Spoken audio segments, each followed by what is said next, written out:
Ang pagbibigay ng parangal sa mga tagumpay at talento ng mga natatanging individual o organisasyon ay hindi lamang basta pagbibigay ng pagkilala sa kanilang pagsisikap at dedikasyon, kundi nagsisilbi rin itong inspirasyon upang ang iba ay mas magsumikap pa na abutin ang kanilang mga pangarap sa buhay.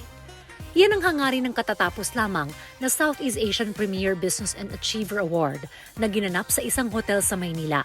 Sa ikalawang taon nito ay binigyan nilang muli ng parangal ang mga namumukod-tanging individual, negosyo at organisasyon mula sa iba't ibang sektor at industriya na may malaking kontribusyon sa pag-unlad ng ating bansa. We are very much grateful sa experience po na ito and for the recognition. They are recognizing our quality service. No? Salamat for recognizing us. At malaking impact po ito lalo na sa mga tao namin na mas lalo pa namin pang-igihan ang aming serbisyo. Mga kapwa ating Pilipino, nakikilala yung aming kumpanya sa award na ito. I'm so proud and honored. And I'm very grateful to Labisol Corporation. This is my first time and it just made me realize that I don't need a crown to make a big impact in our society. And so I am just so thankful with all the people who helped me to be here.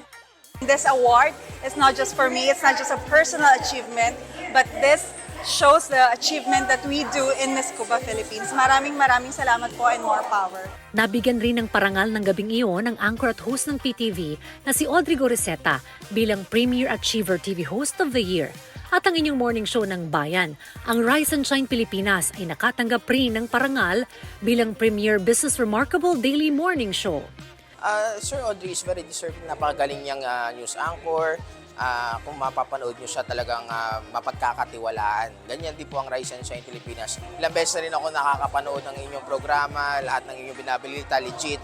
And inyong mga information and entertainment is very, kailangan niya yun ng bansa. Present din sa gabi ng parangal ang ilang malalaking personalidad gaya na lamang ni Public Attorney's Office Chief Persida Rueda Acosta, ang veteranong aktor na si Philip Salvador at ang actress host na si Miles Ocampo at marami pang iba.